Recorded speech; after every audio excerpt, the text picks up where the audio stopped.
मैं चांदी कुनियाल और आप देख रहे हैं voice of Uttarakhand. International goodwill society द्वारा द्वितीय प्रदेश सम्मेलन आयोजित किया गया, जिसके मुख्य अतिथि डॉक्टर आर मीनाक्षी सुंदरम रहे, जो कि इस वक्त मुख्यमंत्री पुष्कर सिंह धामी के सचिव पद पर भी तैनात हैं। इस कार्यक्रम में कुछ मुख्य बिंदुओं पर बातचीत की गई।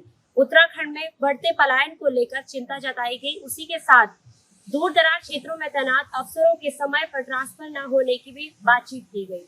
इस कार्यक्रम में क्या कुछ खास था, वो खास रिपोर्ट आप भी देखिए।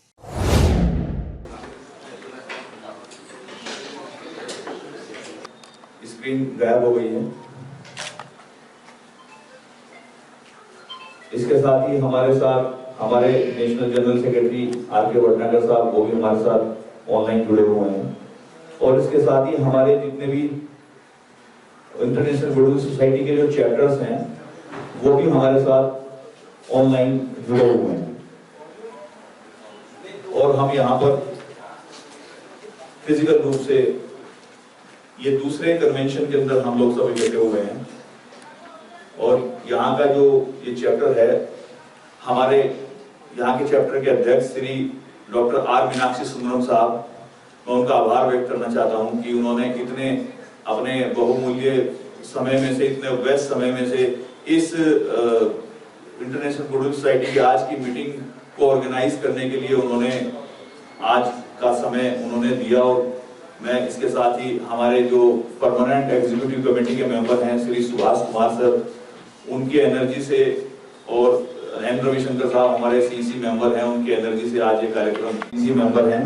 उसके साथ ही हमारे जो आज के चीफ गेस्ट हैं, हमारे चैप्टर के अध्यक्ष हैं डॉक्टर आर मीनाक्षी सुंदरम साहब, मैं उनसे निवेदन करूंगा। और हमारे यहाँ के चैप्टर के उपाध्यक्ष हैं राकेश ओबराय जी और प्रोफेसर अजय सक्सेना साहब, उनसे भी निवेदन करूंगा कि वो भी मंच पर अपना स्थान ग्रहण करें। भैया जरा थोड़ा सा जो ना, ये जो एसी है ना, एसी बहुत कम है, एसी बहुत कम है, इससे सफोकेशन हो रहा है। मैं होटल के स्टाफ से निवेदन करूंगा कि वो इसको एसी की वो उसको बढ़ा दें जरा ये इस काम को जरा जल्दी कर दीजिए, क्योंकि जो ना अभी यहाँ बिल्कुल सफोकेशन होना शुरू हो गया।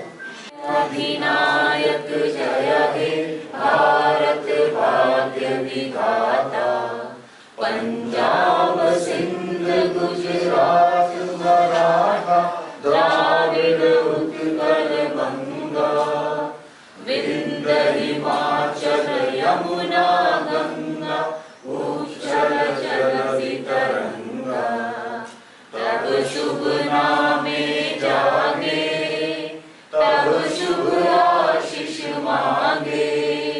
कि वो श्री नागेंद्र सिंह जी, जो हमारे फाउंडर प्रेसिडेंट हैं ICSI के, उनकी यहाँ पर उनका फोटो लगा हुआ है, उस पर माल्यार्पण कर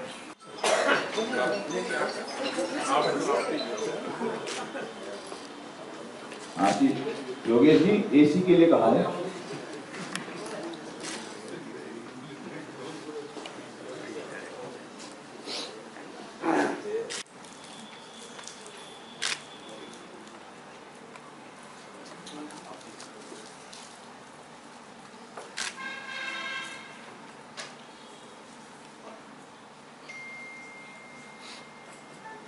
There is a galaxy sitting here, and some of them they are going to get awards here, and they are the distinguished contributor to Uttarakhand.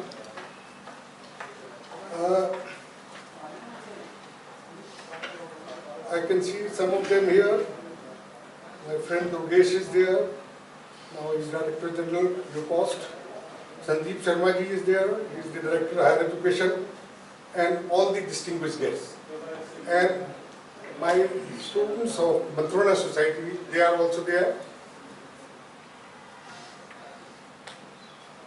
I would like to tell that on behalf of International Goodwill Society of India,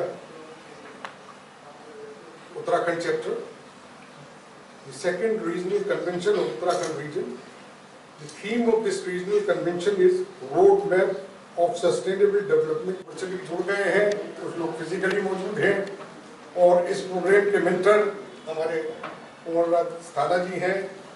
ये programme कि उन्होंने visualise भी किया सारा का सारा, और दिन और रात आपकी मेहनत के बाद हम इस प्रोग्राम को शेप अप कर पाए हैं। मैं चाहूँगा कि आगे के प्रोग्राम के लिए जो विशिष्ट आमंत्रित लोग हैं, हमारे हरिद्वार चैप्टर से लोग भी आ गए, मधुसूदन साहब भी आ गए, बाबा भी आ गए, उनकी टीम के लोग भी आ गए, उनका स्वागत है। और सहारनपुर चैप्टर से भी लोग आ गए, उनका भी स्वागत है। उसके अलावा हमारे बीच में योगेश पंजी मौजूद हैं, हमारे बीच में संदीप शर्मा जी शिक्षा निदेशक भी हैं, हमारे बीच में डॉक्टर रंजन रे जो निदेशक इंडियन इंस्टीट्यूट ऑफ पेट्रोलियम मौजूद हैं, कलाचंद सेन साहब जो Wadia institute of Himalayan geology मौजूद हैं, हमारे डीपी उनियास साहब के रिपोर्ट मौजूद हैं, हमारे यूजी के एमडी मौजूद हैं, हमारे प्रोफेसर जय कुमार हमारे एग्रीकल्चर यूनिवर्सिटी का हार्दिक रूप से हमारे डॉक्टर अभिषेक जैन साहब मौजूद हैं, उनकी वाइफ विदुषी जयाला डॉक्टर मौजूद हैं, हमारे संदीप गुप्ता जी आ गए हैं, फॉर्मर नेवल ऑफिसर हैं, बड़ा अच्छा यहाँ पर काम कर रहे हैं, वो मौजूद हैं, और जो लोग अभी आने वाले हैं उनका भी सबका स्वागत है।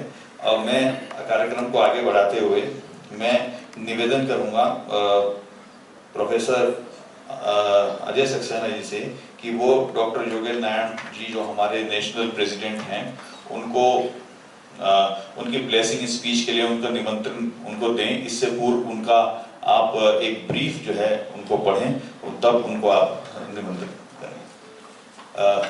मैं योगेश नारायण जी से एक बार निवेदन करूंगा कि सर वो एक बार जरा हेलो करके जरा कुछ बोलिए ताकि हमें पता चल जाए कि कहीं कोई साउंड की प्रॉब्लम तो नहीं, आपकी आवाज आ रही नहीं आ रही है। आपको हमारी आवाज आ रही है सर? योगेश नारायण जी। योगेंद्र नारायण, डॉक्टर योगेंद्र नारायण। मुझे याद है कि कुछ वर्ष पूर्व जब मैं आया था बेंगलुरु और वहाँ मीटिंग हुई थी और सब एडमिट्स हुए थे, चेयरमैन बने थे सुंदर जी बन के वेरी हैप्पी थी कि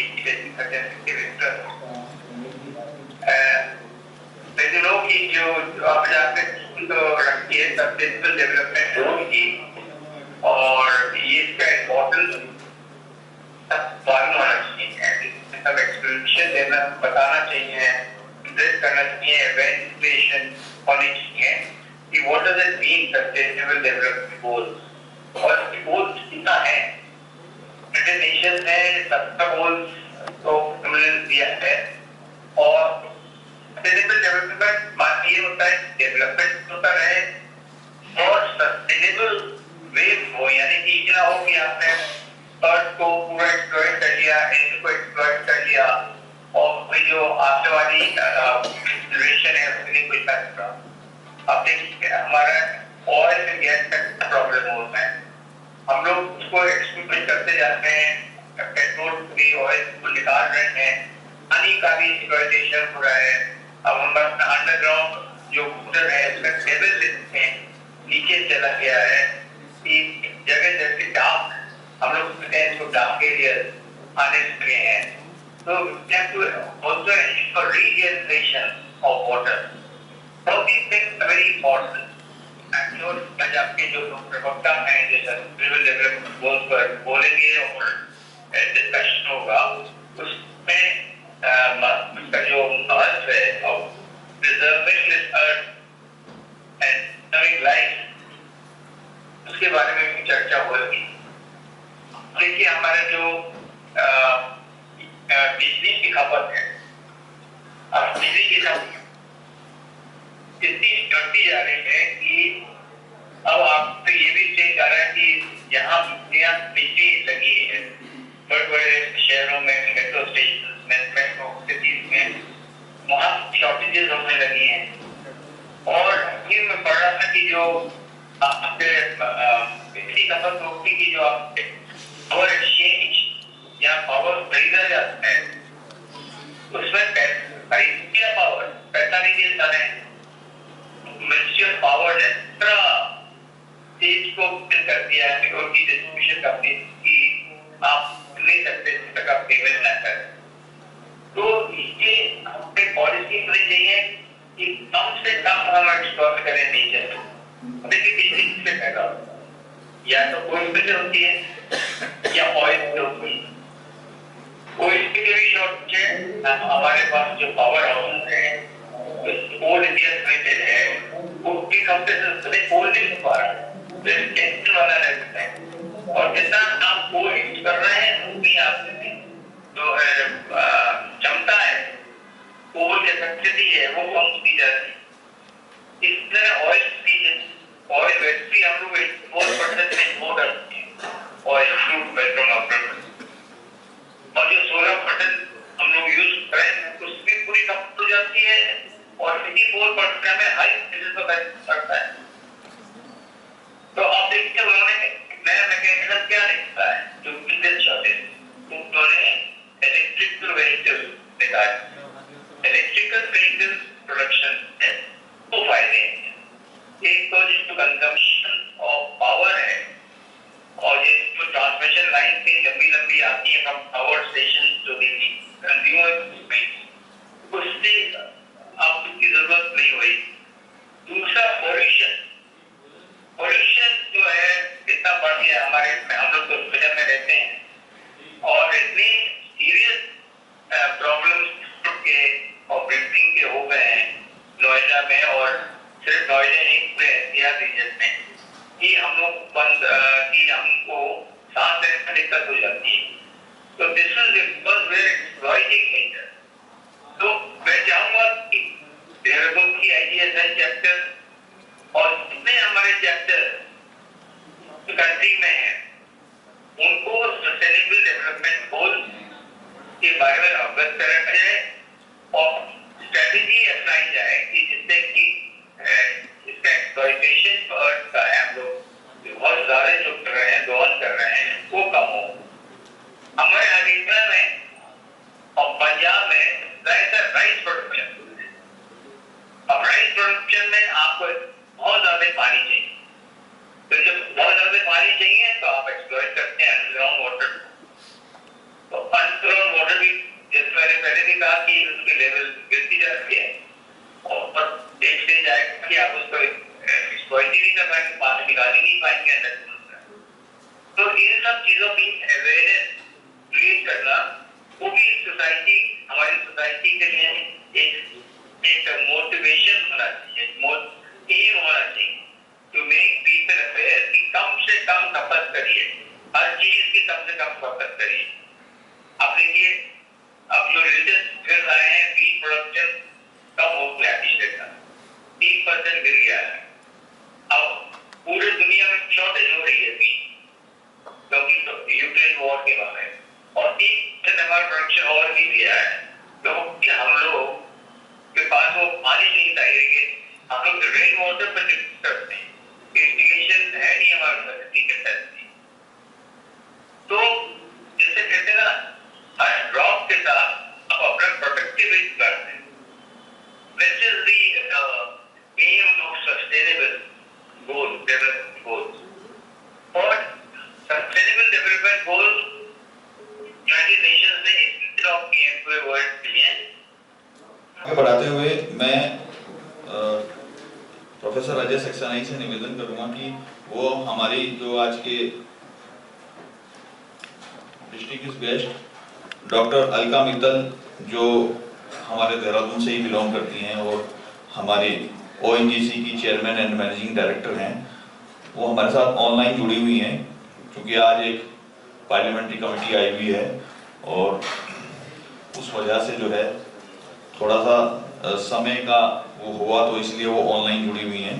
और मैं उनसे निवेदन करूंगा कि वो उनको निमंत्रित करें। इससे पहले आप उनके बारे में उनका ब्रीफ पढ़ें, उनको निमंत्रित करें और उसके बाद उनको अभी साथ के साथ ही उनको फेलिसिटेट करा दीजिएगा, बाकी कार्यक्रम चलता रहेगा।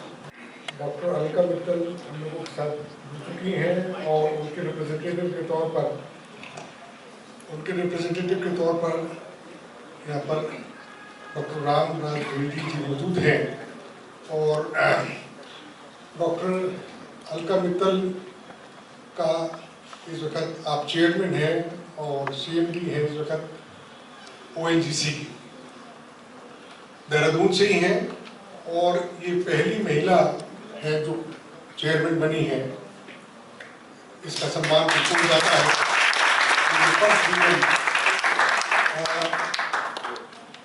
आपका के बारे में जो कहा जाए वो ये है कि आप ONGC oil and gas public sector enterprises की अगर देखा जाए तो he is most valuable person, क्योंकि she is the industry veteran from 3.5 decades. She joined ONGC in 1985 and she made a rich contribution to the various professional forums. वर्तमान में ये on board हैं ONGC के मैंगलोर पेट्रोकेमिकल लिमिटेड से, on board हैं HP Hindustan petroleum के board पर, आप IIM त्रिशुनापल्ली के भी बोर्ड पर हैं, आप Rajiv Gandhi institute of petroleum technology के भी बोर्ड पर हैं। आप जो जानी गई है ONGC में और जिस वजह से पहचान बनी न केवल ONGC में बल्कि हिंदुस्तान में और उसके बाद विश्व में भी, वो है अपनी HR प्रैक्टिसेस के लिए। आपको इसीलिए सिल्वर सैटायर अवार्ड मिला था, सिल्वर साथवे award in the category of women enterpriser, और आपका स्पेशलाइजेशन है कॉर्पोरेट गवर्नेंस में। मैं रामराज द्विवेदी जी से कहूँगा कि वो इधर आए मंच पर, और मैं आमंत्रित करूँगा अलका मित्तल जी को कि वो मुखातिब हों हमारी ऑडियंस से।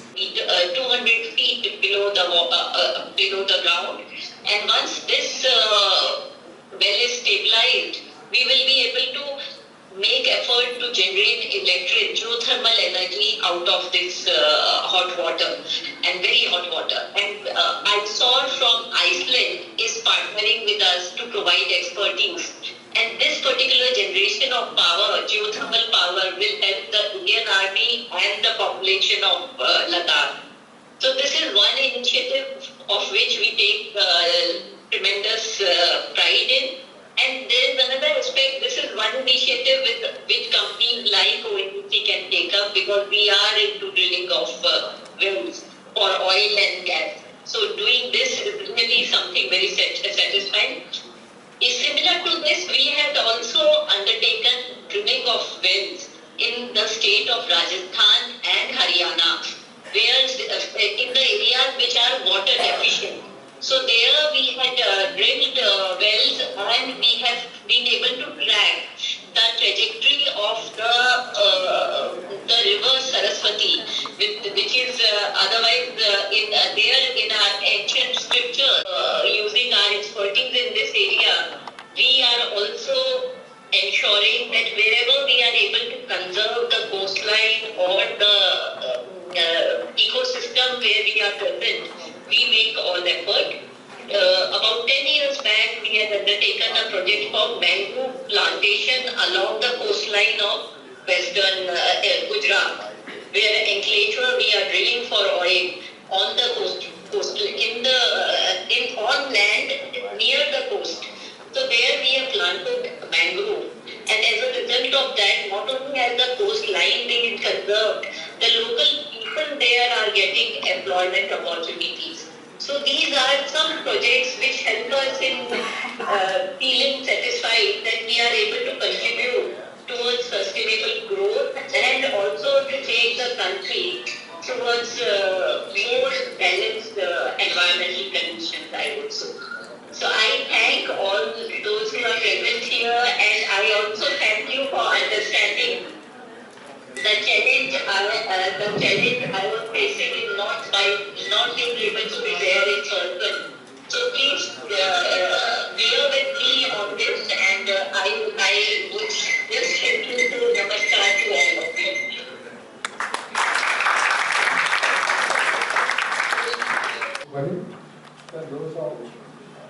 At the moment, he is the electricity ombudsman of Uttarakhand. आप वर्तमान में हमारे ombudsman हैं और इलेक्ट्रिकल प्रॉब्लम्स को रिजॉल्व कराने में, उन कंप्लेंट्स को लेने में, उनको एड्रेस करने में आपका रोल है। इससे पहले आप उत्तराखंड के चीफ सेक्रेटरी रह चुके हैं और वो भी 2 स्टेट्स में 2 बार। अगर देखा जाए तो ज़्यादातर जब तो चीफ सेक्रेटरी थे उनका इंटरेक्शन मुख्यमंत्रियों से हुआ है और अगर देखा जाए तो इस स्टेट के करीब पीछे के आपके पीरियड के सभी मुख्यमंत्रियों से आपका इंटरेक्शन रहा। एक और परिचय है आपका कि आज़ाद हिंदुस्तान में अगर लंबी सबसे ज़्यादा बड़ी पारी किसी की रही एज कमिश्नर तो उसमें भी सुभाष कुमार जी का नाम आता है। 15 ईयर्स तक वो लगातार इलाहाबाद, बैक टू बैक, उसके बाद गढ़वाल, फिर सहारनपुर, फिर कुमाऊं, इस तरीके से इन कमिश्नरीज को हेड किया आपने। और इसी वजह से आपको कंपेयर किया जाता है हेनरी रैमजे से, जो ब्रिटिश राज में इतने पीरियड में आप कमिश्नर रहे थे।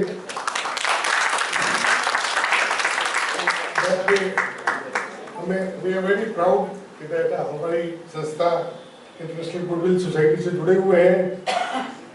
एक जो बहुत महत्वपूर्ण परिचय आपका है वो ये है कि he is very good at disaster management. आपने 2013 में केदारनाथ वैली के जो रेस्क्यू ऑपरेशंस थे उसमें रिलीफ और रिहेबिलिटेशन था, उसको हैंडल किया था। और इस टेरेन को, आप खुद हिमाचल से हैं तो इस टेरेन को बहुत अच्छी तरीके से जानते हैं। मैं रिक्वेस्ट करूंगा सुभाष कुमार जी को कि वो आके सस्टेनेबल डेवलपमेंट पर अपने विचार रखें। डॉक्टर आर मीनाक्षी सुंदरम मेरे कुलीग रहे, अनिल रविशंकर और जितने भी हमारे पदाधिकारी हैं मंच पे, और बहुत सारे हमारे गैलेक्सी ऑफ इंटेलेक्चुअल्स और बहुत टॉप के लोग यहाँ पर मैं देख रहा हूँ। आप सबका बहुत आभारी हूँ कि आप लोगों ने आज मुझे यहाँ बुलाया है और ये शेयर करने का, सस्टेनेबल डेवलपमेंट पर बोलने का मौका दिया है 5 मिनट के लिए। डॉक्टर योगेंद्र नारायण जी ने और मैडम अलका मित्तल जी ने जो कहा है उसको आगे बढ़ाते हुए ये कहना चाहता हूँ कि डिफरेंट पीरियड्स में विकास जहाँ तक उत्तराखंड का संबंध है हुआ है। हर रिजीम में मामला कुछ आगे बढ़ा है और रिसेंटली भी आप देखेंगे जो उत्तराखंड के लिए बहुत अहम रोल जो है चारधाम यात्रा का है। मैं खुद जाके देखता हूँ कि जैसा कहते हैं ना कि it is a happening state. पहले जब डेवलपमेंट होता था तो एक कॉर्नर पे दिखता था कि यहाँ सड़क बन रहा है। अगर आप ट्रेवल करेंगे यहाँ से लेकर आपके चमोली तक तो आपको जगह जगह हर 2-3 किलोमीटर पे आपको सड़क बनता हुआ दिखेगा। और ऐसा ही रिकॉर्ड टाइम में अभी जो करंट ब्याह का रेल है, रेगुलरली हमारे उत्तर कुमार सिंह और ये अभी प्रेसिडेंट में संदर्भ आए हैं, इस पीरियड में इतना ज़्यादा इस ढंग से काम हुआ है वहाँ पर जो कि उत्तराखंड का जो तकदीर है उसको बदल दिया। क्योंकि मैं यहाँ रहा हूँ बहुत, जैसा इन्होंने कहा है अभी, पौड़ी गढ़वाल जाने में हम 6-6 घंटे लगता था और ऐसे ही दूसरी जगह जाने में बहुत टाइम लगती थी। लेकिन जो आज हो रहा है, और डॉक्टर योगेंद्र नारायण जी ने और मैडम अलका मित्तल जी ने जो कहा उसको आगे बढ़ाते हुए, लेकिन एक कमी है इसमें हमारा।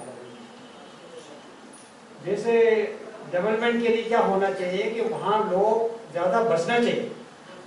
जो गांव है वो गांव में रहे, उसकी आबादी अगर 5,000 है तो आबादी उसका 7,000 है।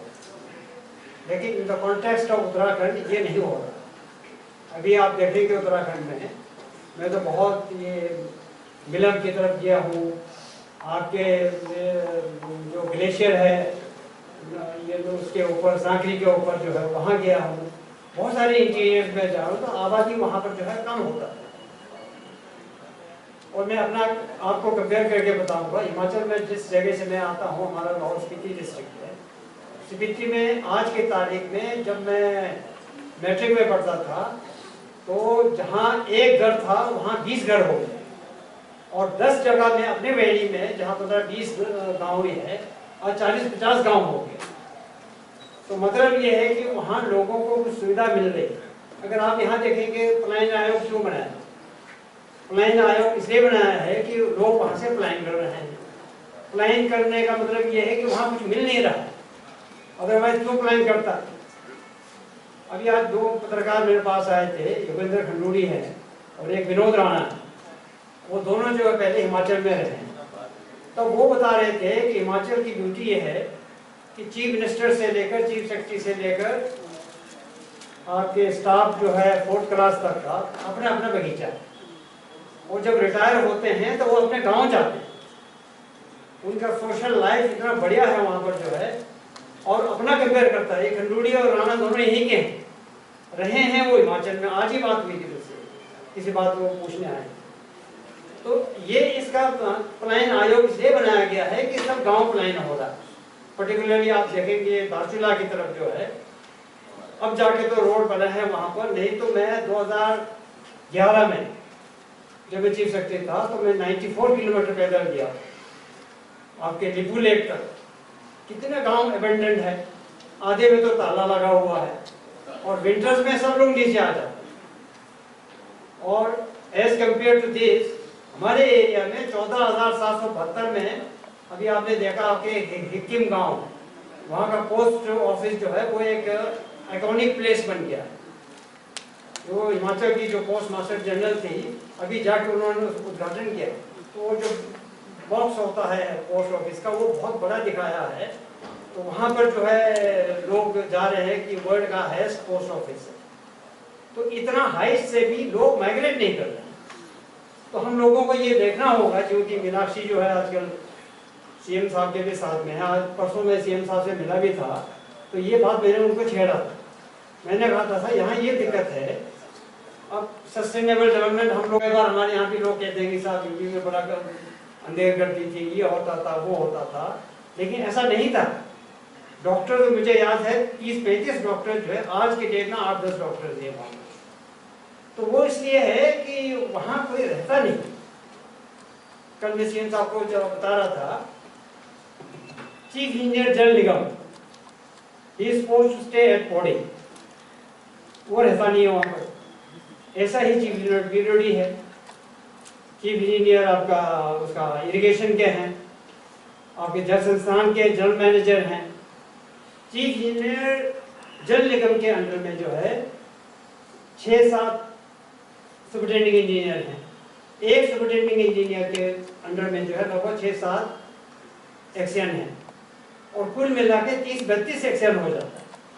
और जब चीफ इंजीनियर वहाँ नहीं रहेगा तो ये जो जितने भी 30-32 सेक्शन जो है 30-32 सेक्शन यहाँ रहता है। यहाँ रहता तो 30-32 सेक्शन के अंदर में मिनिमम अगर 10-10, 20-20 भी कॉन्ट्रैक्टर हो तो 250-300 कॉन्ट्रैक्टर जो है वो यही रहता है, यही घूमता है।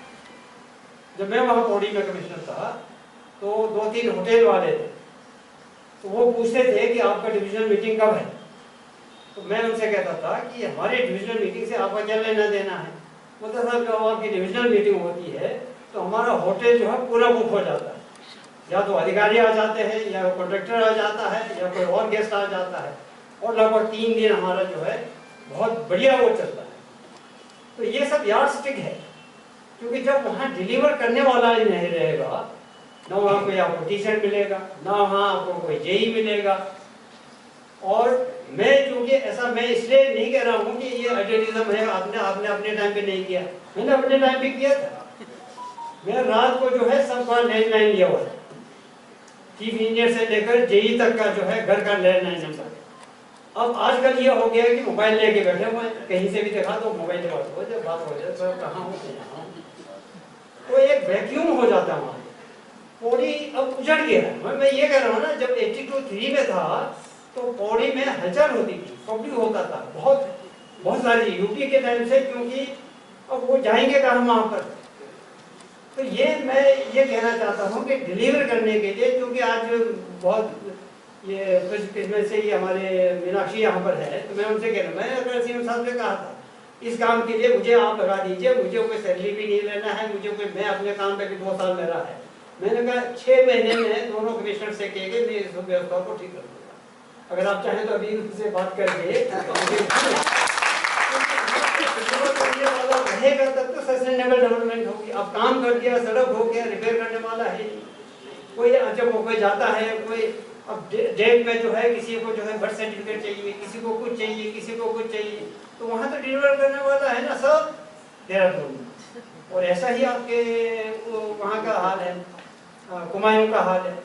तो जब वो वहाँ को रहने वाला नहीं है, कंसंट्रेशन सबका नहीं हो जाता है, तो कौन इनकी जो है वहाँ पर जो है काम करेगा। तो मेरा ये कहना है कि इन सब में जो है हम लोगों को ध्यान देना चाहिए, इसकी तरफ जो है सबका ध्यान आकर्षण होना। एंड कोई भी एक आदमी कर सकता है। अगर आज मीनाक्षी ठान ले कि भाई मैं ये कोशिश करूँगा, आई विल इंश्योर कि मैं दोनों कमिश्नर से कह के वो सब का जो है ऐसी व्यवस्था कर दें कि हर डिपार्टमेंटल वो जो है वो सब वहीं पे रहें। जो वहीं रहेगा तो उसके अंदर में सब लोग वहीं जाएंगे, वहाँ के सारे दुकानें ठीक चल जाएंगी, वहाँ की सब्जी ठीक चल जाएगा, वहाँ का होटल सब ठीक चल जाएगा। और यहाँ के आपके जो घिचबिच हो रहे हैं ना देहरादून में, जो ये सब जो है वहाँ पर खत्म हो जाएगा। खत्म नहीं हो तो कम समझिए कि 1/3 1/4 भी हो जाए तब भी बहुत बड़ी गनीमत आपके लिए। आपको सर्विसेज भी मिलेगा, वहाँ पर लोगों का अप्लाइन भी नहीं होगा। तो ये आंकड़े मैं बता रहा हूँ कि आंकड़ा जो है ऐसे मैं आंकड़ा आपको बता रहा हूँ कि मेरे एरिया में गाँव की संख्या बढ़ी है और यहाँ पर जो है गाँव की संख्या घटी है। एक और मैंने उस वक्त भी कहा था, अभी उसके बाद तो फिर वो एक बार ट्राई तो किया था, लेकिन कैबिनेट में थोड़ा मनमुटाव हो गया आपस में जो है। हमने कहा कि जो पहाड़ में जाएंगे एक लेवल से नहीं होना चाहिए। डॉक्टर्स को कई लाख रुपए खर्च करके हम डॉक्टर बनाते हैं, और डॉक्टर जो है जितना डॉक्टर जो है फील्ड में जाते हैं उतना जो है किसी और सर्विस के सीनियर अफसर, गेस्टेड अफसर फील्ड में नहीं होते। हिमाचल में उन्होंने एक व्यवस्था दी थी कि जो ट्रांसफर पॉलिसी है उसमें ये कहा कि पहाड़ में दिक्कत तो है, तो पहाड़ के लिए आप ऐसा करें कि टेन्योर फिक्स कर दो। जिससे हिमाचल में ये है कि 2 विंटर्स एंड 3 समर्स का कॉन्सेप्ट। जो भी टफ डिस्ट्रिक्ट्स में जाएगा, जो स्नो बाउंड एरिया में जाएगा, जो इंटीरियर में जाएगा, उसके ऑर्डर पे लिखा रहेगा कि फलाना फलाना ऐसे जो है देहरादून में आज पोस्टेड है, कल वो जाके वहाँ पर जो है आपके मोरी की तरफ रहेगा। तो अगर 1 जून 2022 को ट्रांसफर होगा तो वो 2024 के जून में अपने आप ही रिलीव समझे जाएगी। वो किसी IAS अधिकारी को नहीं पकड़ना पड़ेगा, किसी नेता को नहीं पकड़ना पड़ेगा। ये अगर होगा तो हर आदमी जाएगा। वहां तो फंसने का डर है ना। आप गए फिर सब भूल जाते हैं, आप कोई नहीं पूछता, कहते थे आप वो कर देंगे। तो अगर आपके ऑर्डर में पहले हो, वो मुतमईन है कि सब दो महीने से मैं वैसे 2 साल में वैसे क्रॉस कर दूंगा, लेकिन वहाँ 19 साल से लोग फंसे हुए। जब ये मध्य महेश्वर है, मध्य महेश्वर में मैं गया था तो 15 किलोमीटर का जो है वो गोंडार, एक गोंडार गांव है लास्ट में जो है, वहां से सब पैदल। तो वहां हम लंच करके, ये सुधांशु हमारा डीएम था का, तो हम लोग गए। उसके बाद देखा तो बगल में लंच करके GMEN का अंदर गए थे स्कूल था। मैंने यार स्कूल देख रहे थे वहाँ पर, तो स्कूल में थे, बच्चे भी थे, वो एक टीचर था, यादव साहब थे वहाँ पर। तो मैंने कहा साहब यादव साहब आपको कितना साल लग गया? वो 19 साल। तो मैंने कहा कि ये तो आपके साथ बहुत जाती हुआ जाती क्या हमारे साथ, हमें क्या फर्क पड़ता है? तो मैंने कहा क्यों नहीं फर्क पड़ता, 19 साल से आप ऐसी जगह पे बैठे हैं। तो साहब मैं कहाँ बलिया का हूँ, चाहे मैं टिहरी रहूँ, पौड़ी रहूँ, देहरादून रहूँ, मेरे लिए तो एक ही है। साल में 2 बार मैं जाता हूँ, घर जो है वो छुट्टी मिल जाती है। तो कुछ लोग ये स्पिरिट के भी हैं, लेकिन ये है कि फंसे हुए हैं वहाँ पर, बाकी लोग जाना नहीं चाहते। तो ये अगर एक 2-3 पॉलिसी बन जाए तो मेरे समझ में जो है फिर यहाँ का डेवलपमेंट हो सकता है। लोग पलायन रुकेगा।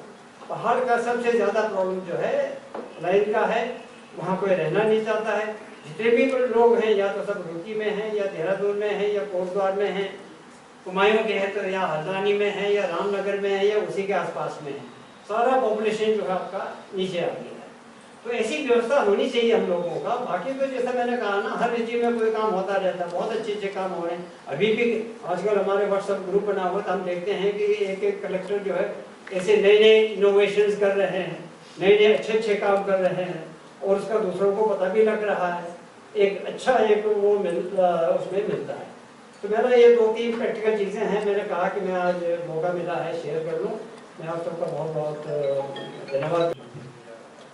मैं पंचायत पर फोकस करना चाहता हूँ, क्योंकि जो पर्वतीय अंचल है वहाँ पर जिस बिंदु को श्री सुभाष कुमार जी ने स्ट्रेस किया था कि गांव में लोग नहीं बसते, तो मैं इसी बिंदु पर जो है पंचायतों को सशक्त करके उनको विकास को एक भागीदारी में जो है उनको भी एक पार्टनर के तौर पर मान करके चलना पड़ेगा।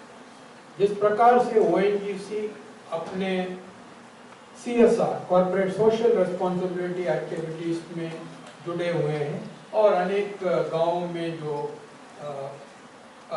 शिक्षा या स्वास्थ्य क्षेत्र में योगदान प्रदान करते हैं या अन्य जो रिन्यूएबल एनर्जी, और जिस प्रकार सरकारी कार्यक्रमों के माध्यम से विभिन्न योजनाएं संचालित होती है, उसी तरह हम केंद्र सरकार और राज्य सरकार की ओर से जो संसाधन पंचायतों को उपलब्ध होते हैं जो डेवोल्यूशन के आधार पर, उनको किस प्रकार से वो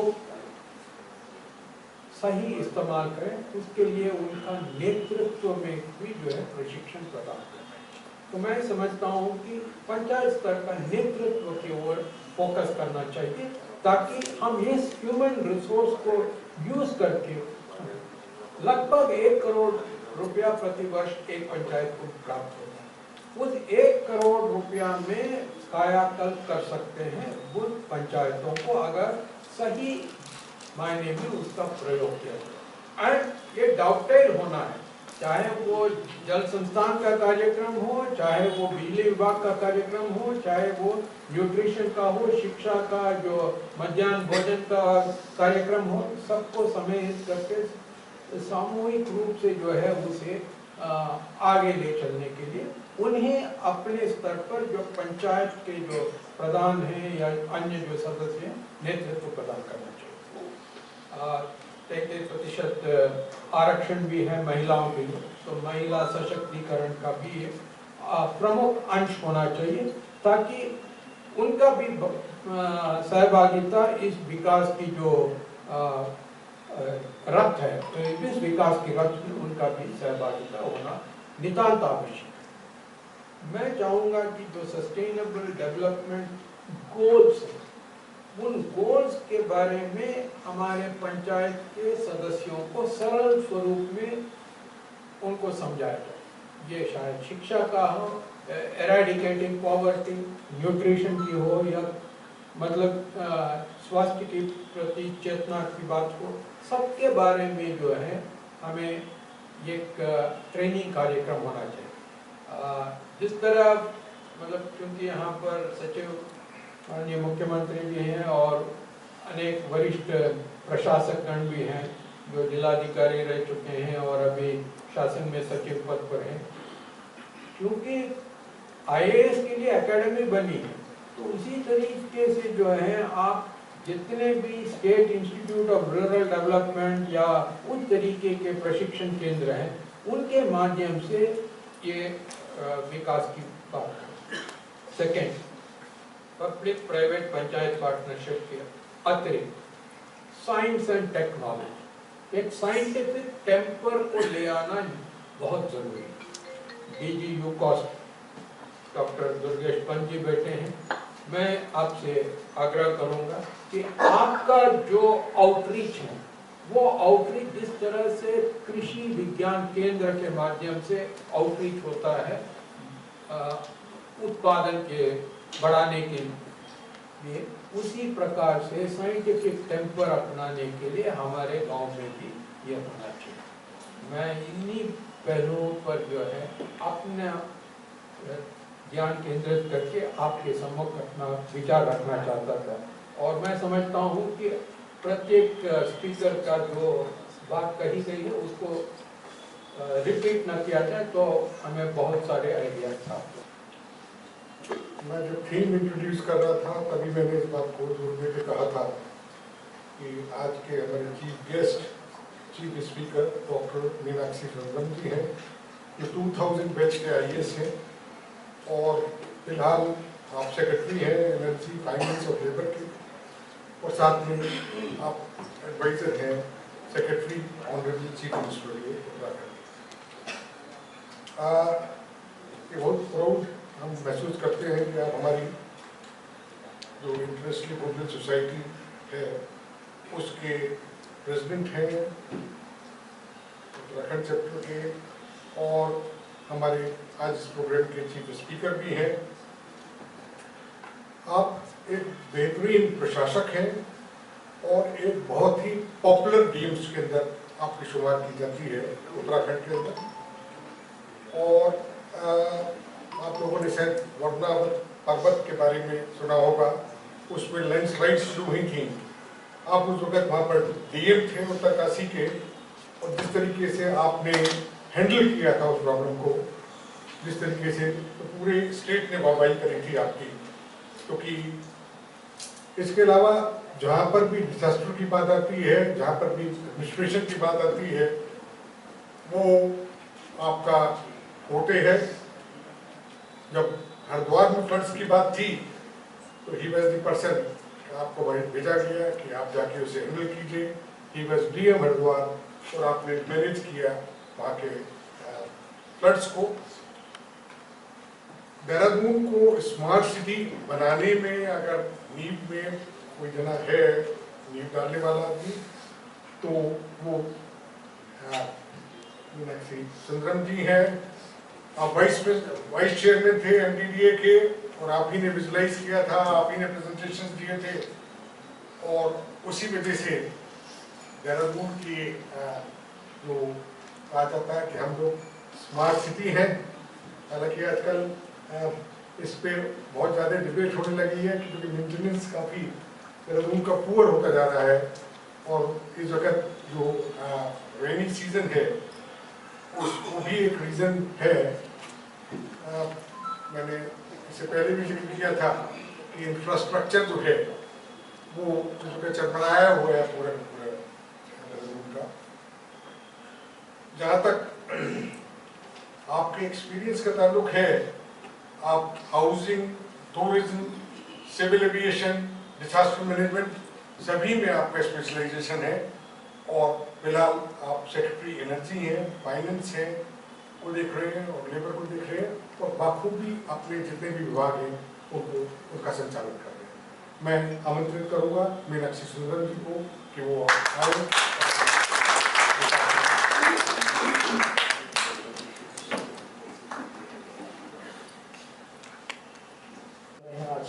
आज के जनरेशन के ब्रोकर्स उसी के ऊपर कर रहे हैं, तो हम लोग उनके लिए बहुत नहीं है। मैं 2001 बैच का हूँ, तो 2000 में स्टेट क्रिएट किया था। तो एक तरफ से मैं इस स्टेट का जो ओरिजिनल उत्तराखंड कैडर है उसका पहला ऑफिसर हूँ।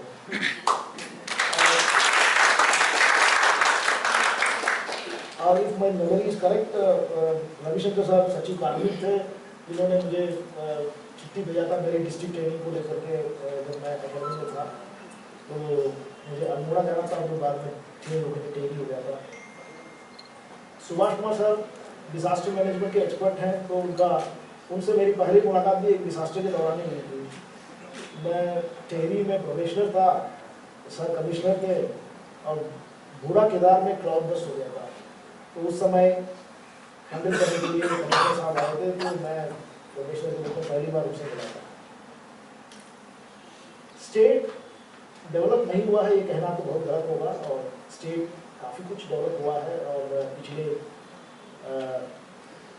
2002 से लेकर के मैं स्टेट को देख रहा हूँ, 20 साल से काफ़ी कुछ डेवलप हुआ है। लेकिन हर स्टेट के डेवलपमेंट में कुछ हिट्स होते हैं, कुछ मिसेस होते हैं, वो उत्तराखंड में भी है। कुछ क्षेत्रों में हमने बहुत अच्छा काम किया है, कुछ क्षेत्र छूट गए हैं, और जो क्षेत्र अभी छूट गए हैं उसमें काम करने की जरूरत है। अब मैं प्रिसाइसली बताऊं तो इंफ्रास्ट्रक्चर में स्टेट बहुत आगे आया है, वो देख रहे हैं, रोड नेटवर्क हो या एयरपोर्ट्स के डेवलपमेंट हो, अभी रेल लाइन्स तो पहाड़ में भी बन रहा है, तो ये भी विस्तारीकरण हो रहा है। पावर सेक्टर में डिस्ट्रीब्यूशन और ट्रांसमिशन में तो काफ़ी कुछ स्ट्रेंथन किया है। जनरेशन में हमने थोड़ा बहुत ही किया है, जितना हमारे पोटेंशियल है उसकी तुलना में हमने बहुत कम किया है। उसका एक कारण भी है कि पावर सेक्टर में there are too many regulators, और ये रेगुलेटरी फ्रेमवर्क के चक्कर में अब जहाँ देवेंद्र नारायण साहब ने बोला था कि hydro electric power clean energy है, ग्रीन एनर्जी है, यस, बट इस क्लीन एनर्जी और ग्रीन एनर्जी को उतने आसानी से क्लियरेंस नहीं मिलता। और हमारे पास मल्टीपल रेगुलेटर्स हैं, MOEF एक रेगुलेटर है, अब national Ganga river basin authority दूसरे रेगुलेटर है, सिया से हमको क्लियरेंस लेना होता है, NGT एक नया बन गया है, हाई कोर्ट और सुप्रीम कोर्ट अपने जगह पर हैं। ये सब कॉन्स्टिट्यूशनल रेगुलेटर्स हैं। फिर एक्स्ट्रा कॉन्स्टिट्यूशनल रेगुलेटर्स जो है वो अलग हैं, आपकी एक्टिविस्ट, NGO, आंदोलनकारी। तो एक एक प्रोजेक्ट को थ्रू करने में बहुत मुश्किल होता है। तो उस लिहाज से हम लोग जनरेशन सेक्टर में काम नहीं कर पाए। होपफुली हम फ्यूचर में कुछ अड़चनों को दूर करते हुए कुछ आगे बढ़ेंगे। और दूसरा टूरिज्म सेक्टर में हम बहुत आगे बढ़े हैं डेफिनेटली। तो मैं एक दिन बोल रहा था कि मधुबन से आगे कोई होटल नहीं था, और शायद मधुबन से आगे शहर भी नहीं था, और किसी ने बताया था कि मधुबन होटल जब बन रहा था तो ये जंगल में बन रहा था। अब इतने सारे होटल्स यहाँ पर बन गए हैं, 5 स्टार होटल्स भी आ गए हैं। तो इस तरीके से टूरिज्म सेक्टर में भी हम लोग काफ़ी आगे चल रहे हैं। लेकिन हमारी जो मैन्युफैक्चरिंग सेक्टर है, वो मैन्युफैक्चरिंग सेक्टर में काफ़ी कुछ डेवलपमेंट हमने किया है, लेकिन अब हम लोग वहाँ पर प्लेटूइंग में आ गए हैं। इससे ज़्यादा बहुत ज़्यादा हम मैन्युफैक्चरिंग सेक्टर में पुश नहीं कर पाएंगे। थोड़ा बहुत होगा, बहुत ज़्यादा नहीं होगा। अब हमारे पास जो स्कोप है वो एक तो सर्विसेज सेक्टर है। सर्विसेज सेक्टर को पुश देना बहुत ज़रूरी है, और services sector is directly linked to urbanization. The more urbanized we are, the more service sector jobs will come. और सर्विस सेक्टर इसलिए भी जरूरी है कि service sector creates white collar jobs, whereas manufacturing sector creates blue collar jobs. तो अगर हम per capita income को आगे बढ़ाना चाहते हैं तो हायर एजुकेशन में फोकस और उसके साथ सर्विस सेक्टर में फोकस करना चाहिए। इसके लिए हमको कुछ ग्रीनफील्ड सिटीज और टाउनशिप्स, कुछ प्लान्ड सिटीज अर्बनाइजेशन में कुछ इंटरवेंशन की आवश्यकता है। और दूसरा सेक्टर जो हमसे छूट गया है वो प्राइमरी सेक्टर है, और दिस इज वेरी अनफॉर्चुनेट। और इतने साल में भी हम लोग प्राइमरी सेक्टर का GDP में शेयर केवल 10% है, और it still supports 50% of the population. तो जब तक प्राइमरी सेक्टर में हम लोग एडवांस नहीं करेंगे तो हम लोग मेजॉरिटी ऑफ द पॉपुलेशन को उनकी लाइवलीहुड को टच नहीं कर पाएंगे। सुभाष कुमार साहब ने कहा था कि हिमाचल में गाँव की संख्या बढ़ी है और यहाँ घटी है। उसका एकमात्र कारण मैं बताऊँ तो हिमाचल में हार्टिकल्चर में बहुत अच्छा काम कर रहे हैं। लाइवलीहुड ऑप्शंस उनके पास प्लेंटी है, लोग माइग्रेट नहीं कर रहे हैं। यहाँ लाइवलीहुड ऑप्शन कम है। मेरे ख्याल में जितने हिल स्टेट्स हैं, जम्मू कश्मीर, हिमाचल, उत्तराखंड, उनमें पहाड़ में धान और गेहूँ की खेती करने वाला अकेला प्रदेश उत्तराखंड है। We have to stop this totally and we have to move to high value agriculture. हम हर रीजन का अपना एक एग्रोक्लाइमेटिक जोन का एडवांटेज भी है। उस एग्रोक्लाइमेटिक जोन में क्या हाई वैल्यू क्रॉप हमारे हो सकते हैं, उसकी तरफ हमको शिफ्ट होना चाहिए। अभी state high density Apple farming में और कीवी कल्टीवेशन में फोकस कर रहे हैं। अभी जायका का हॉर्टिकल्चर का प्रोजेक्ट सैंक्शन हुआ है, जिसमें कीवी को एक गेम चेंजर क्रॉप के रूप में सेलेक्ट किया है। उस समय थिंकिंग था कि however much we try, we will not be able to compete with Himachal and JK in an active sector. So let us choose some other crops where we are already doing this very well. तो उस purpose से kiwi को select किया है। कुछ हम लोग planting material बाहर से इंपोर्ट भी करने वाले हैं उसके तहत। तो this is going to the future of the state. Tourism sector में टूरिज्म डिपार्टमेंट ने कुछ रीसेंट इंटरवेंशन किया था होम स्टेज को लेकर के। That was also very good intervention. उसकी काफ़ी नेशनल फोरम में तारीफ होती है, लेकिन उसमें थोड़ा एक कदम और आगे जाना चाहिए हमको। ये आइसोलेटेड होम स्टेज को बुकिंग करने में होम स्टे ऑपरेटर को भी और जो टूरिस्ट है उसको भी डिफिकल्टी होगा। How will they connect with each other. यहाँ पर जो मिसिंग लिंक है वो एग्रीगेटर का है। सो एग्रीगेटर चाहे कोई सरकारी एग्रीगेटर भी बन सकता है या किसी प्राइवेट एग्रीगेटर को हम लोग रिक्वेस्ट कर सकते हैं आकर के करें। तो ये सिंगल पोर्टल में सारे डिटेल्स अवेलेबल होना चाहिए। जो भी आते हैं उनको एयरपोर्ट से या रेलवे स्टेशन से पिकअप होनी चाहिए और जहाँ डेस्टिनेशन जाना है वहाँ पर छोड़ दें, फिर बाद में ड्रॉप करें। इस तरीके की सर्विसेज हम लोग अवेलेबल कराए तो ये होम स्टेज और भी पॉपुलर हो सकते हैं और भी रेगुलरली हो सकते हैं। ह्यूमन रिसोर्सेज डेवलपमेंट के बारे में रविशंकर सर ने बोला था, तो मैं एक चीज़ कोट करता हूँ हमेशा कि I visited Netherlands once, that is one country I admire the most. कारण क्या है कि नेदरलैंड्स में उनकी जितने भी डिसएडवांटेज हैं उसको एडवांटेज में कन्वर्ट कर दिया है। उनके यहाँ नेदरलैंड्स नाम क्यों आया कि पूरे कंट्री मीन सी लेवल के नीचे है, उसके चलते वाटर इनंडेशन होता था, लोगों के मकान भी लकड़ी में बनते थी और फर्स्ट फ्लोर में रहते थे, नीचे के फ्लोर खाली रहता था, लकड़ी के जूते पहनते थे और पूरे सॉइल में सैलिनिटी बहुत ज़्यादा था, कुछ हो नहीं सकता था, बहुत हवा चलता था, तेज हवा चलता था। कोई भी देखेंगे तो बताएंगे कि इस जगह में कुछ नहीं हो सकता। और उन्होंने क्या किया कि दिस इज वे बैक 17वीं सेंचुरी 18वीं सेंचुरी की बात है, उन्होंने अपने हवा को यूटिलाइज करते हुए विंडमिल्स बहुत बनाए। तो उस समय इलेक्ट्रिसिटी का इन्वेंशन तो नहीं हुआ था, विंडमिल से वो मैकेनिकल एनर्जी को हार्नेस करते थे। मैकेनिकल एनर्जी को हार्नेस करते हुए उनकी शिप बिल्डिंग में काफ़ी तेजी आ गई। जो दूसरे यूरोपियन देश हैं उसकी तुलना में बहुत फास्ट उनकी शिप बिल्डिंग हो रही थी। और उसके साथ साथ जो इनके लैंड है उसमें सैलिनिटी ज़्यादा है, कोई दूसरे का नहीं आ सकता है, तो पैस्चर लैंड में गए। पैस्चर लैंड के साथ ये एनिमल हस्बेंड्री में चले गए। तो होल्स्टीन फ्रीजियन गाय जो हम लोग देखते हैं ब्लैक एंड वाइट स्पॉट का, तो वो वहीं पर पैदा हुआ था हालैंड में। तो मिल्क प्रोडक्शन को काफ़ी इम्प्रूव किया था, चीज़ बनाने लगे मिल्क से, और शिप बिल्डिंग का बहुत तेजी था, तो चीज़ को एक्सपोर्ट करने लगे। Dutch East India company was the first East India company to be form, बाकी सब फ्रेंच और ब्रिटिश बाद में है।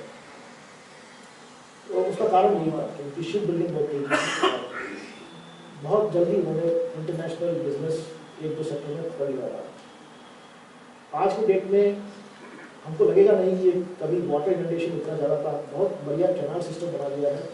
तो कैनाल सिस्टम से सारे वाटर को लेते हैं और उसको पंप करते हैं सी में, तो इसी तो ऊपर ही है, तो टर्मिनल पॉइंट है उसमें पंप करते हैं। मेरा ये कहने का मतलब है कि the biggest asset that a country can have is the human brain. अगर ह्यूमन ब्रेन होता तो कोई भी डिसएडवांटेज नहीं है, हर डिसएडवांटेज को हम एडवांटेज में बदल सकते हैं। इसलिए जो रविशंकर सर ने बोला कि ह्यूमन रिसोर्स डेवलपमेंट में हमको फोकस करना चाहिए।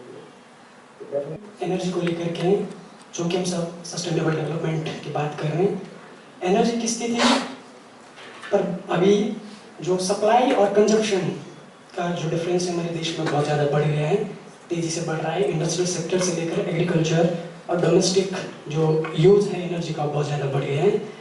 अभी रिसेंटली एक डेटा है कि पर कैपिटा एनर्जी का जो कंजप्शन है उसमें 4% की ग्रोथ हुई है अभी इंडिया में। मैं अगर उत्तराखंड के संदर्भ में बात करूँ तो यहाँ पर एनर्जी कंजप्शन लगातार बढ़ रहा है। गवर्नमेंट ने भी इस पर इनिशिएटिव लिया था। हम क्या है रिन्यूएबल एनर्जी की तरफ गवर्नमेंट बढ़ी थी। 2022 तक उन्होंने टारगेट रखा कि हम 50 सोलर पार्क बनाएंगे, जिसमें से शायद मुझे ऐसा पता नहीं ऐसा क्यों हुआ, कम से कम 11 ऐसे सोलर पार्क है जिन पर मिनिस्ट्री की तरफ से गवर्नमेंट सेंट्रल मिनिस्ट्री की तरफ से परमिशन भी नहीं मिली। लगभग 70% जो सोलर पार्क थे इसका टारगेट था वो हम अचीव नहीं कर पाए। तो मेरा क्वेश्चन ये है कि क्या उत्तराखंड में जो फ्यूचर में एनर्जी को लेकर के जो क्राइसिस होंगे, मतलब कंजप्शन को अगर बढ़ेगी, पर कैपिटा कंजप्शन बढ़ेगी, उसको लेकर के हाइड्रो पावर के और एक तरफ से ये अच्छा भी है क्योंकि कंजप्शन इसलिए बढ़ रहा है, डेवलपमेंट हो रहा है, हमारी ग्रोथ हो रहा है, हर सेक्टर में इंडस्ट्रियल सेक्टर में ग्रोथ है और कमर्शियल एस्टेब्लिशमेंट्स और बन रहे हैं, और उसके साथ साथ जो हमारे डोमेस्टिक कंज्यूमर्स हैं उनकी भी डिमांड बढ़ रही है। डिमांड बढ़ रही है मतलब जो पहले कनेक्शन नहीं था, उनको कनेक्शन मिलने लगी। पहले कम इलेक्ट्रिसिटी, कम पावर यूज़ करते थे, उनको ज़्यादा यूज़ कर रहे हैं। इसका मतलब उनकी इनकम लेवल जो है वो बढ़ गया है, because power consumption is directly related with the income level of the people. तो and that is something to feel happy about it. तो उसको लेकर के हमको परेशान होने की जरूरत नहीं है। अब जनरेशन कैसे बढ़ाए, हम लोग हाइड्रो पावर जनरेशन में जहाँ जहाँ अड़चने हैं उसको दूर करने में लगे हुए हैं और कुछ हद तक हमको सक्सेस भी मिला है। तो होपफुली हम लोग हाइड्रो पावर जनरेशन में हमारी जो कैपेसिटी है वो भागीरथी वैली तो हमारे लिए टोटली बंद हो गया है। अलकनंदा वैली के प्रोजेक्ट्स को इनिशिएट करने में हम लोग लगे हुए हैं और अगर वहाँ पर कुछ प्रोजेक्ट्स मिल जाए तो बेटर क्वेश्चन आ जाएगी। यमुना वैली के जो प्रोजेक्ट्स हैं उसमें अभी करंटली फोकस कर रहे हैं, जिसमें टोन्स रिवर का भी प्रोजेक्ट्स हैं और उसके अलावा आपके कुमाऊं साइड में भी कुछ प्रोजेक्ट्स में फोकस कर रहे हैं। सोलर को लेकर के हमारी जो एग्जिस्टिंग पॉलिसी है उसमें कुछ शॉर्टकमिंग्स है, उसकी वजह से हम लोग बहुत ज़्यादा प्रमोट नहीं कर पाए। हम अभी पॉलिसी को चेंज कर रहे हैं, नया पॉलिसी आ जाएगा तो हमें उम्मीद है कि सोलर में कुछ इंटरेस्ट डेवलप होगा और बेटर हम लोग कर सकते हैं। गैस बेस्ड पावर प्लांट्स, कुछ 2 private promoter based power plants यहाँ पर स्टार्टअप हुए थे। उसको हम लोगों ने इसलिए प्रमोट किया था कि there is a problem of seasonality with hydro electric power. ये कुछ पर्टिकुलर सीजन में डाउन हो जाता है, उस समय हम लोगों को बाहर के डिपेंडेंसी रखनी पड़ती है। और सोलर में दूसरा प्रॉब्लम है, सोलर में दिन में पावर मिलेगा, रात में पावर नहीं मिलेगा। और सोलर को हम एक एक्सटेंट के बियॉन्ड नहीं कर सकते हैं क्योंकि आपको कंजप्शन दिन में कम है, रात में ज़्यादा है, लेकिन वहाँ जनरेशन दिन में होगा और रात में बिल्कुल नहीं होगा। तो ये सब देखते हुए we have to have a right mix of all this sources of power और उसी को हम लोग फोकस कर रहे हैं। तो hopefully we will make some headway in this. और ओवरऑल बताया जाए तो अन्य स्टेट्स की तुलना में उत्तराखंड उतनी बुरा भी नहीं है और इस बार बहुत ज़्यादा क्राइसिस था। क्राइसिस के पीरियड में when we compare our position with other states we did reasonably better. महोदय, मेरे 2 संकलित प्रश्न एक साथ आपके साथ आएंगे। महोदय, पहला प्रश्न ये है कि अगर हम बात कर रहे हैं सस्टेनेबल डेवलपमेंट की, तो जो लक्ष्य हमारे हैं 17 जो मेन हमारे लक्ष्य हैं उनमें अगर हम भारत की बात करें तो भारत ने 13वें लक्ष्य जलवायु परिवर्तन पे खासा गौर किया है, खासा जोर दिया है। और जलवायु परिवर्तन और सस्टेनेबल डेवलपमेंट की बात अगर मैं उत्तराखंड और देहरादून के परिप्रेक्ष्य में करूँ तो महोदय हम सभी इस बात से अवगत हैं कि अभी कुछ समय पहले सहस्त्रधारा रोड में बहुत सारे वृक्ष एक साथ उनकी कटाई हुई है। तो महोदय इन वृक्षों की जो मैं मेरा प्रश्न ये है आपसे कि ये वृक्ष क्या सस्टेनेबल डेवलपमेंट की तरफ हमें ले जा रही हैं, ये वृक्षों की कटाई। साथ में जो संकलित प्रश्न मेरा दूसरा है वो ये है कि वृक्षों की कटाई के साथ साथ क्या हो रहा है कि हमारे उत्तराखंड का जो ताप है वो दिन प्रतिदिन बढ़ता जा रहा है और वो दिन शायद ज़्यादा दूर नहीं जब दिल्ली का ताप और देहरादून का ताप एक समान स्तर पर होगा। Part of Mantra Debating Society. So my question is कि we are talking about sustainable development. Development is a far bigger thing. First of all, we have to think about the education. Development के बारे में जब हम बात करते हैं तो सबसे pioneer उसका कि हम उसको educate, जो individuals सबको educate कैसे कर रहे हैं। जैसे sir also mentioned कि many of the people of Kumaon regions are shifting back to Haldwani for growth और यहाँ के गढ़वाल के they are shifting to Rishikesh, Dehradun. So sir, जो education sector है हमारा, is that lacking in developing our state as a fact? Because all the governmental institutions, the government हमें provide कर रही है, they are providing us the basic education. But to inculcate those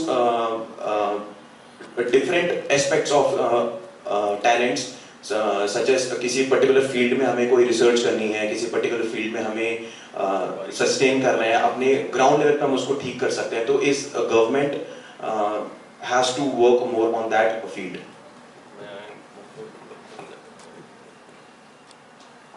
Good evening, sir. Myself Shivani West from Mantrana Society. So I have very basic question that every week we see that people and tourists from Delhi and nearby areas visit generally Dehradun, Mussoorie, Rishikesh and Haridwar. While they are visit, there is a lot of traffic jam, there is a lot of garbage littering on one side it's helpful, but on the other side it's a major obstacle in the road of sustainable development. So how can we deal with that, sir? Respected panelists, it was great listening to each one of you. But I would like to address many of the panelists talked about Pauri, Garhwal region, but I think we didn't talk about the place we are at right now, Dehradun. I really don't think that Dehradun is in a good state. I really respect what Mr. Meenakshi said about the smart city, but you really think that it is... I really don't think as a citizen, as an ordinary citizen, I really don't think it is getting maintained. Lights लगी थी वहाँ पर, अब lights है ही नहीं. लोग चुरा के ले गए. As even a member of, as a responsible citizen, we are not taking care of our properties, our public properties. And thanks Anjali for talking about Sehstadhara, what is happening. I was really expecting कि कोई इस बारे में बोले, but बड़ी दुख की बात है कि किसी ने भी वो बात बीच में लाई नहीं. Maybe a political angle, but as a college student, we really expect we should talk about these things. What is happening with Dart Kali Mandir ke aas-paas, what is happening with Thano. We have, I do have some statistics with me, that Dehradun airport ka jo runway hai, that is 1.7 kilometers. And the government wants to make it 3.5 kilometers. Do we really need an international airport? I do want to ask this, that we really don't think that हम अपनी beauty खुद मिटा रहे हैं. And जहाँ तक बात आती है renewable resources की, renewable resources की government ने खुद उस पे GST बढ़ाया है, and now it is 13.8 approximately. So अगर government भी and हम सब who are at higher designations, who can change the decisions, who can make laws for us, do you really think that GST इतना उस पे होना चाहिए? अगर हम उसे promote कर रहे हैं, उस पे GST कम होना चाहिए. 13.8, I really don't think that we are promoting solar energy and renewable resources for the people. एक आम जनता मेरे हिसाब से, this was said by my respected late Sushma Swaraj ji, that एक व्यक्ति को कुछ नहीं पता, वो सिर्फ ये देखिए, this is a classical dilemma. तो हमारे सीएम साहब बार-बार हर जगह पे बोलते हैं कि इकोनॉमी और इकोलॉजी में बैलेंसिंग हो. तो इकोनॉमी को भी हम लोग अफेक्ट न करें और इकोलॉजी को भी हम लोग अफेक्ट न करें, और जो भी हो वो एक बैलेंस्ड डेवलपमेंट हो. अब कोई भी सड़क चौड़ा हो रहा है या नया सड़क बन रहा है तो बिना ट्री कटिंग के नहीं हो सकता है. तो अब जैसे जैसे हमारा इकोनॉमी ग्रो करता है तो traffic on the road grows, and road की जो कैपेसिटी है वो लिमिटेड हो जाता है, घंटे घंटे जाम होते हैं. तो तब हम ही लोग जो है गवर्नमेंट को दूसरे तरीके से कोसते हैं कि देखिए इतने जाम हो रहे हैं, गवर्नमेंट क्या कर रहा है, तो सड़क को चौड़ा करना चाहिए, नहीं कर रहे हैं. हमारा जाली ग्रांट तक का जो नेशनल हाईवे है वो चौड़ा हुआ था, उसमें कितने पेड़ कटे हुए, क्योंकि वो शहर से बाहर है, इसलिए हम लोग को दिखता नहीं है, इसलिए हम लोगों ने उसके बारे में क्वेश्चन नहीं पूछा. और ये शहर के अंदर है, इसलिए हम लोग क्वेश्चन पूछ रहे हैं. तो सड़क चौड़ा जहाँ जहाँ होना है वो अनअवॉइडेबल है. हाँ ठीक है, उसमें ट्री फेलिंग होता है, इसीलिए हमारे फॉरेस्ट डिपार्टमेंट MOEF और उनके नाम्स बने हुए हैं. तो जब भी ऐसे कोई पेड़ की कटान होती है तो एक कॉम्पनसेटरी अफॉरेस्टेशन फंड होता है, उसमें पैसा जमा करते हैं. जो यूजर डिपार्टमेंट है वो पैसा जमा करते हैं. User department in this case is PWD, पैसा जमा करते हैं और फिर उस पैसे से अफॉरेस्टेशन कराया जाता है. हाँ, it may not happen at the same place. तो आपको लग रहा होगा कि यहाँ तो पेड़ कट रहा है, कहीं और पेड़ लग रहा है. तो ये सिस्टम की लिमिटेशंस हैं. और दूसरा सेकेंड क्वेश्चन क्या था? एजुकेशन के लेकर के देखिए, कंट्री की जर्नी जो है वो चेंज होता रहता है, क्योंकि कंट्री ने 1947 में जो स्टार्ट किया होगा उसमें सबसे बड़ी प्रॉब्लम था आउट ऑफ स्कूल चिल्ड्रन, और एनरोलमेंट रेट बहुत कम, ड्रॉप आउट रेट बहुत ज़्यादा. So there was a lot of focus on school education. It continue. अभी भी मैं ये नहीं कहूँगा कि पूरे हिंदुस्तान के सारे स्टेट्स में एनरोलमेंट और ड्रॉप आउट सही पोजीशन में आगे नहीं आए हैं. अभी भी काफ़ी जगह पे जो है उसकी डिफ़िकल्टी है. विद इन द स्टेट मैं बात करूँ तो अभी भी हमारी एनरोलमेंट और ड्रॉप आउट का इश्यू हरिद्वार और उधम सिंह नगर 2 जगह पर है, जहाँ हम लोगों का जो क्वांटिटेटिव पार्ट ऑफ एजुकेशन है कि सबकी दाखिला हो रही है, सभी लोग पढ़ रहे हैं, तो ये सही हो गया. तो फिर उसके बाद हम लोग क्वालिटेटिव पार्ट को लेकर के चिंता करने लगे. ये क्वालिटी की समीक्षा हुई थी। ये पता चला कि बच्चा 5th क्लास में है, न्यूमेरिकल एबिलिटी और linguistic ability is not on par with the जो क्लास अप्रोप्रिएट नॉलेज होता है ना, वो नहीं है। तो उसके बाद अब क्वालिटी पे फोकस होने लगी। शुरुआत में हम लोगों ने टीचर्स किसी को भी बना दिया और शिक्षा मित्र भी बनाया, हमारे स्टेट में भी बनाया, दूसरे स्टेट्स में भी बनाया। फिर बाद में अब हम बहुत स्ट्रिंजेंट हो गए हैं, नहीं शिक्षा मित्र तो नहीं है, हमारे जो है प्रॉपरली क्वालिफाइड होना चाहिए। फिर ये TET एग्ज़ाम आई, तो उसको क्वालिफाई करें तब जा करके हम लोग सेलेक्ट करेंगे। हम लोग खुद ही जो है कम जानने वाले व्यक्ति से हम अगले जनरेशन को कैसे पढ़ाएंगे, तो ये सब चिंताएं फिर बाद में आई थी।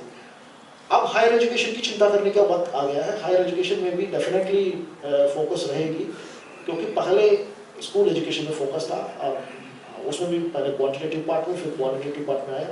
अब now it is time for higher education and research education, इसमें रविशंकर जी,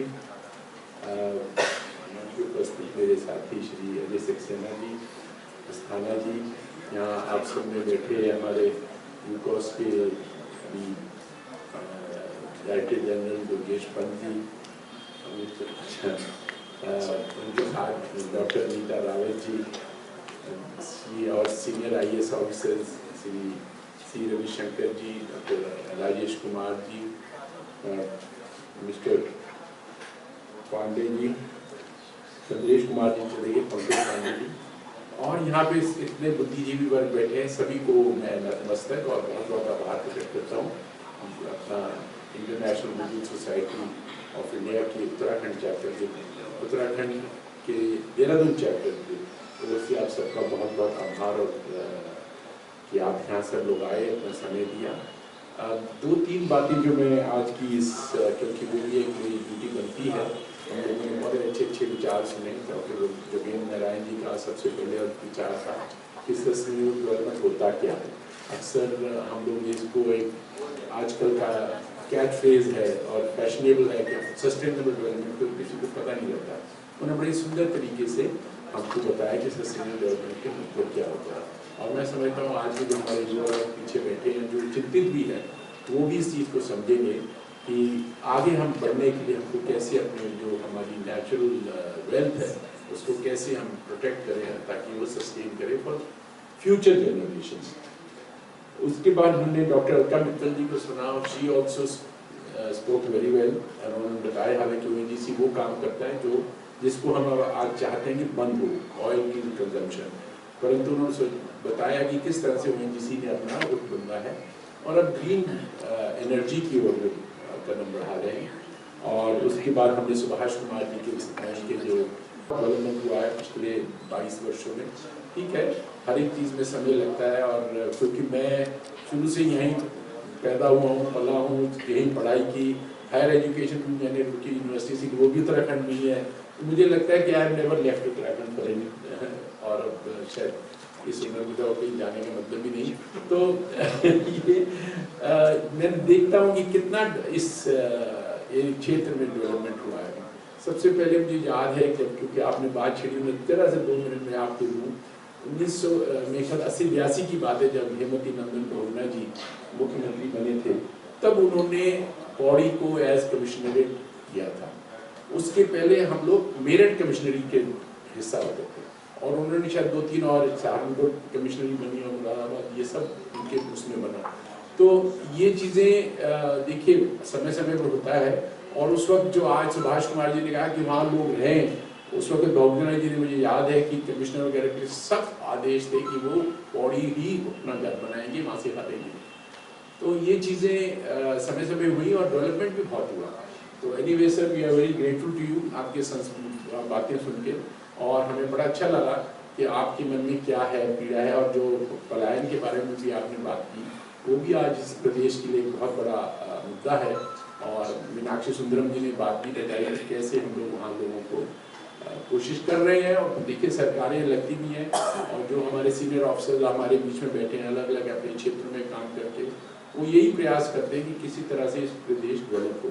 and I am sure in times to come we will. Yes, 22 साल बहुत होते हैं, बट आई थिंक इन 22 सालों में कुछ हमने बहुत कुछ गेन भी किया, कुछ हो सकता है थोड़ा नुकसान भी हो। All the same we are progressing. When we heard Shri N. Ravishankar ji, उन्होंने जो पंचायती राज के बारे में बात की, आई थिंक वो भी एक बड़ी रेलेवेंट है हमारे उत्तराखंड के लिए, कि पहाड़ी क्षेत्रों में छोटे छोटे गाँव हैं और वहाँ पे जो लोग रहते हैं उनके लिए इतनी उनको एम्पावरमेंट दी जाए कि ताकि वहाँ की वो डेवलपमेंट करें, और वो बहुत सख्त ज़रूरत है। और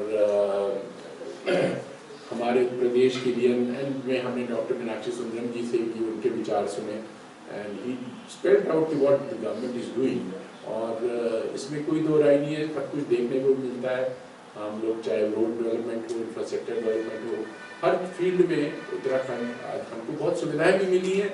और यस, जब कुछ नया कुछ कंस्ट्रक्शन इंफ्रास्ट्रक्चर डेवलपमेंट होता है तो थोड़ा सा तो डिस्टर्बेंस होता है। और जैसे कि कुछ बच्चों ने वो सवाल रेज किया कि पेड़ कट गए और ये हो गया, इसमें कोई दो राय नहीं है, पेड़ कटेंगे जब डेवलपमेंट बहुत आएंगे, बट देन और पेड़ लगेंगे भी। और सबसे बड़ी बात जो आपको ये देखना है कि जो सफ़र एक मान लो 10 किलोमीटर का है, जो अभी आप 1 घंटे में तय करते हो देहरादून में, वही सफ़र यदि 5 मिनट में तय होगा तो look at the amount of fuel and that you have saved, सबसे बड़ी बात। और दूसरा, उससे पोल्यूशन से, फ्यूल से जो पोल्यूशन होती है वो हमने बचा ली। तो जो पेड़ वैसे हम बेचारा जूझता कि मैं ये पोल्यूशन कंट्रोल करूं, वो हमने उनको हटाने के भी साथ साथ उसको किया। तो ये एक हिस्सा है उसका। और आई एम श्योर कि हमारे जितने भी यहाँ पे प्रदेश के हमारे जो भी चाहे पॉलिटिकल ऑफिसर वो हों, लीडर्स हों, चाहे ब्यूरोक्रेटिक लीडर्स हों, इन सब में ये पीड़ा तो है कि कैसे हम अपनी योगदान करके इस प्रदेश को आगे बढ़ाएं।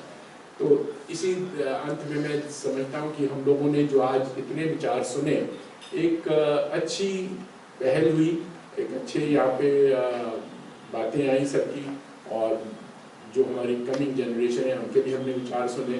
तो मैं समझता हूँ ओवरऑल जो अस्थाना जी का जो एफर्ट था, जो मीनाक्षी सुंदरम जी ने शुरू में कहा कि वो ही जो प्रश्न है वो इसको लेकर, जैसे सैन्य ट्रांसफर को लेकर बड़ी बात थी, तो जैसे 4 साल का जो टाइम बनाया जाता है, अगर ट्रांसफर के लिए अगर 4 साल बनाए जाए तो क्या आप आके गवर्नमेंट में ये रखेंगे बात ट्रांसफर को लेकर? देखिए, ट्रांसफर का हमारे पास एक्ट बना हुआ है, एक्ट में काफ़ी कुछ सेफगार्ड्स हैं, और शायद हम पूरे कंट्री में बहुत कम प्रदेश ऐसे हैं जिसमें ट्रांसफर के लिए एक्ट बना हुआ है। तो एक्ट की सही इम्प्लीमेंटेशन हो तो सारी समस्याएं हल हो जाएगी। और सर, एक जो स्टूडेंट ने क्वेश्चन किया था पेड़ों को काटने को लेकर, और आपने कहा था कि सुविधाएं बढ़ेंगी और टाइम पीरियड कम लगेगा जाने में, बट सर जो रोड ऑलरेडी चौड़ी है उनमें जो गड्ढे हैं, उनमें जो तोड़-फोड़ है, वो क्यों नहीं सही करते हैं? उनमें क्यों? देखिए, वो जो गड्ढों का सही करने का, मरम्मत करने का, ये भी रिस्पॉन्सिबिलिटी है। कुछ इश्यूज इसलिए भी आते हैं कि एक डिसीजन हुआ था कि PWD से जो मेंटेनेंस वाला वर्क है ये नगर निगम को ट्रांसफर किया गया था। ये देखा जाएगा कि नगर निगम के पास हो सकता है पर्याप्त वित्तीय संसाधन अवेलेबल ना हो, तो उस डिसीजन पर पुनः विचार किया जाएगा। और सर, जो गांव में जो पलायन हो रहा है उसको लेकर एक बड़ी बात थी सर ने कि पलायन हो रहा है, सर उसको वो पलायन वैसे मेरे ख्याल से इसलिए हो जाता है क्योंकि गांव में जो है पर्याप्त चीज़ें होती नहीं है। और सबसे बात जो हिमाचल की बात कही कि हिमाचल में आप जो है गाँव बढ़ने लगे, उत्तराखंड के जो है लोग शहर में ज़्यादा आने लगे, क्योंकि उत्तराखंड में सर खेती तो हो जाती है बट लोगों को पता नहीं होता कि उस खेती में कौन सी दवाई डालनी है, कब क्या करना है, क्या नहीं करना है। तो गाँव में जाकर सरकार उसके लिए कुछ क्यों नहीं करती है? पलायन 2 तरीके से होते हैं, एक तो होता है एस्पिरेशनल माइग्रेशन, दूसरा होता है डिस्ट्रेस माइग्रेशन। एस्पिरेशनल माइग्रेशन का मतलब ज़्यादा पढ़े लिखे हो गए हैं और उस पढ़ाई के लिए उस गांव में कोई भी अपॉर्चुनिटी अवेलेबल नहीं है, वो लोग माइग्रेट करते हैं। एस्पिरेशनल माइग्रेशन तो बहुत लोग करते हैं और मैंने भी किया है, तो ये कोई गलत माइग्रेशन नहीं है। डिस्ट्रेस माइग्रेशन गलत है, जिसमें कोई आदमी कोई मीनियल जॉब करने के लिए, कोई वॉचमैन बनने के लिए, ड्राइवर बनने के लिए अपना गांव छोड़ करके जा रहे हैं, तो उससे ज़्यादा वो अपने गांव में अगर अच्छी तरीके से खेती करें तो कमा सकते हैं। और इसी को हमको प्रमोट करनी चाहिए कि जो लाइवलीहुड ऑप्शंस हैं वो गांव में रीजनेबल तरीके से हो, और सरकार इसको लेकर गंभीर है, इसीलिए पलायन आयोग भी गठन किया गया था और पलायन आयोग की सिफारिशों पर अमल भी कराया जा रहा है। सर, क्योंकि क्या होता है ना, लोगों के पास चीज़ें होती हैं बट उनको समझ नहीं होती है। गांव में जो लोग होते हैं, अधिकतर जो लोग अभी भी ऐसे हैं कई जो पढ़े लिखे नहीं होते बट उनको समझ नहीं आता। ये आप एग्रीकल्चरल एक्सटेंशन की बात कर रहे हैं। एग्रीकल्चरल एक्सटेंशन हमारे स्टेट का ही नहीं है, पूरे देश में एक कमजोर कड़ी है, और उसका कारण क्या है कि एक्सटेंशन का जो मैन फोर्स है ये बहुत कम है और फिर वो इजीली अवेलेबल नहीं होता है। तो इसके लिए अल्टरनेटिव मॉडल्स पर हमको विचार करना चाहिए। और सर बिजली के लिए आखिरी प्रश्न सर बिजली जो है आज आपने कहा कि ज़्यादा डिस्ट्रीब्यूट होती है, बट कहीं ना ऐसे गांव है उत्तराखंड में आज भी कहीं कहीं लाइट नहीं है, कई ऐसे जगह है जहाँ पर लाइट तो है बट वो ज़्यादातर टाइम नहीं रहती। देखिए, गाँवों की विद्युतीकरण 100% पूर्ण हो चुका है और थोकों की विद्युतीकरण 100% नहीं हुआ है। कुछ थोक अभी भी रह गए हैं, उस पर हम लोग काम कर रहे हैं और बहुत जल्दी आपको थोकों का भी 100% विद्युतीकरण देखने को मिलेगा। जैसा कि आपने देखा कि इस कार्यक्रम के माध्यम से डॉक्टर आर मीनाक्षी सुंदरम ने क्या कुछ बातें की। उत्तराखंड को कंपेयर किया गया हिमाचल से कि हिमाचल में अगर कई साल पहले 2 घर थे तो आज वहां पर 22 घर बन चुके हैं, वहीं उत्तराखंड में 22 की जगह अब 2 घर बचे हुए हैं, क्योंकि उत्तराखंड में पलायन लगातार बढ़ रहा है। उसी के साथ दूर दराज क्षेत्रों में जो अफसर तैनात है उनका समय पर ट्रांसफर नहीं किया जाता, जिससे उनको भारी परेशानियों का सामना भी करना पड़ जाता है। तमाम बड़ी अपडेट्स के लिए आप बने रहिए और देखते रहिए वॉइस ऑफ उत्तराखंड। धन्यवाद।